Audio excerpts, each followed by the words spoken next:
Au cœur de la Suisse, une vallée des plus bucoliques, le centre mondial de l'horlogerie. C'est ici que se trouvent les horlogers les plus réputés de la profession.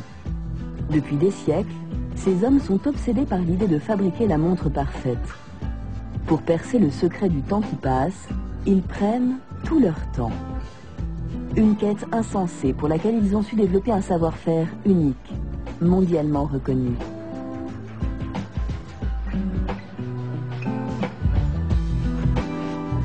Dans le Jura suisse, la mesure du temps est un art.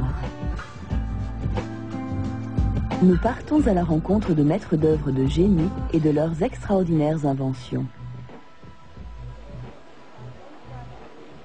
Le berceau de l'horlogerie suisse se trouve à Genève, aux portes du Jura. C'est ici, dans le quartier historique de Saint-Gervais, que des joailliers genevois et des huguenots venus s'installer dans la ville créent en 1601 la toute première corporation d'horlogers.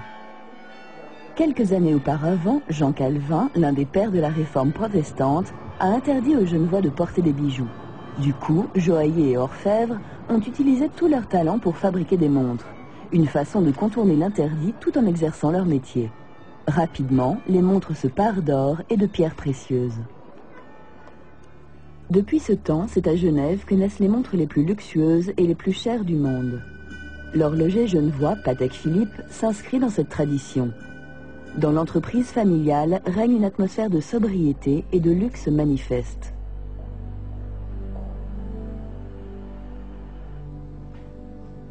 Pour beaucoup, les meilleures montres mécaniques sont fabriquées ici dans ces ateliers. Seul un horloger hors pair peut assembler un mécanisme si minuscule et si compliqué à la fois. La plus petite mécanique de précision qu'une main puisse assembler.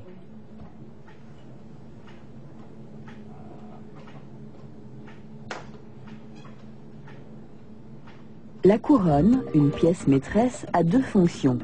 D'une part, elle sert à remonter le mécanisme et d'autre part, à mettre les aiguilles à l'heure.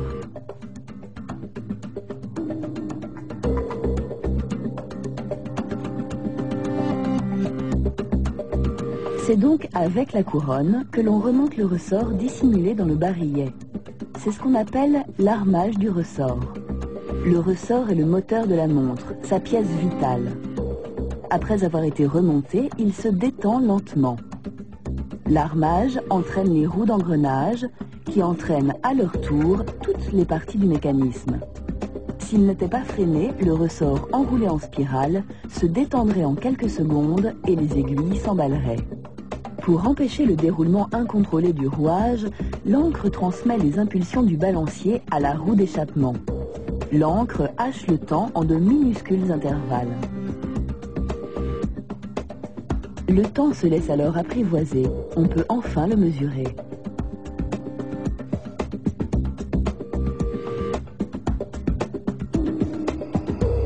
Une montre mécanique de valeur a bien souvent d'autres fonctions que celle d'indiquer l'heure. Elle signale par exemple la date. Les horlogers appellent ces options des complications.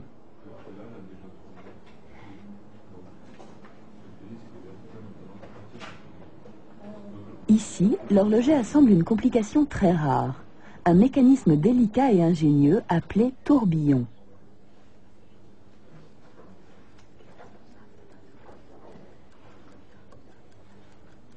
Il faut plusieurs jours pour fabriquer cet ensemble minuscule contenant le système régulateur de la montre. Le tourbillon effectue un tour complet par minute. Tout l'intérêt de ce mécanisme réside dans le fait qu'il permet de contrebalancer les effets de la gravité terrestre. Les montres possédant un tourbillon sont des modèles d'ingéniosité, de véritables œuvres d'art.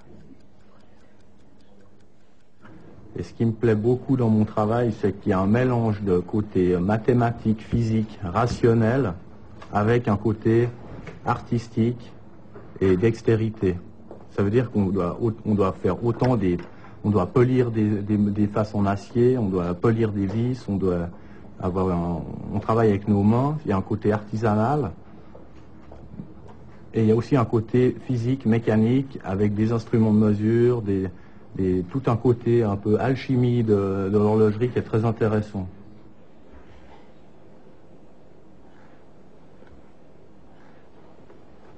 Dans l'atelier contigu, Paul Buclin assemble une montre de 1200 pièces et 22 complications. Un record de complexité, le couronnement de sa carrière. Le Star Caliber, donc, c'est une pièce qui a été faite. Elle n'est pas terminée, elle est en réalisation. C'est pour ça que vous avez les deux couvercles qui se trouvent ici. C'est une pièce qui a été faite pour le passage de l'an 2000. Alors, elle a 22 complications. Elle a en particulier un lever et coucher du soleil, chose qui n'avait pas été faite de cette façon sur d'autres pièces. Vous avez deux aiguilles de minute, une qui indique le temps moyen et l'autre qui indique le temps solaire. La différence, c'est ce qu'on appelle l'équation du temps. Et de l'autre côté, alors vous avez quelque chose qui pour ma part est très joli, et c'est la position pour l'hémisphère nord de toutes les étoiles qui tournent avec l'ouverture ici pour Genève, et d'autre part un autre disque qui vous indique les phases de la Lune et l'âge de la Lune. Voilà.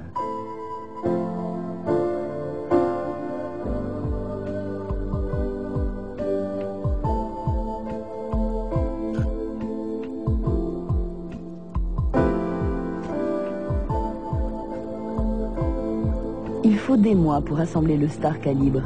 Il n'y en aura que 16 exemplaires. Son prix, environ 2 millions d'euros. Dans les ateliers d'horlogerie, le temps est une affaire précieuse. Les montres du Jura sont des objets très recherchés pour des placements financiers, mais aussi comme symbole de réussite sociale, ou encore comme objet de prestige.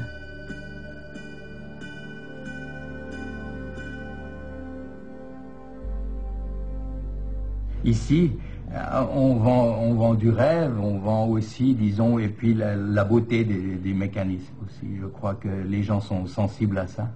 Ça ne montre pas que l'heure, mais ils sentent aussi que ces pièces, elles vivent.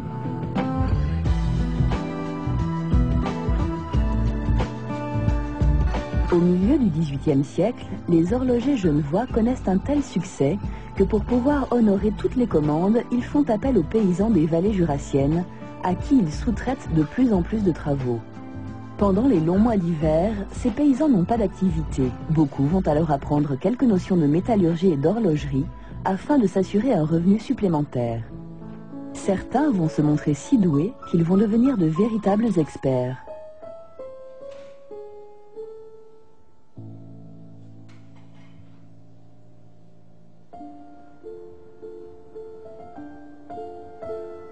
Avec l'industrialisation, le monde réclame des mesures du temps de plus en plus précises. C'est en particulier dans le Jura qu'émerge une nouvelle génération d'horlogers, élaborant des montres plus petites, plus précises, plus résistantes. À la recherche de la parfaite maîtrise du temps, ces horlogers ont rapidement développé des mécanismes que l'on utilise aujourd'hui encore.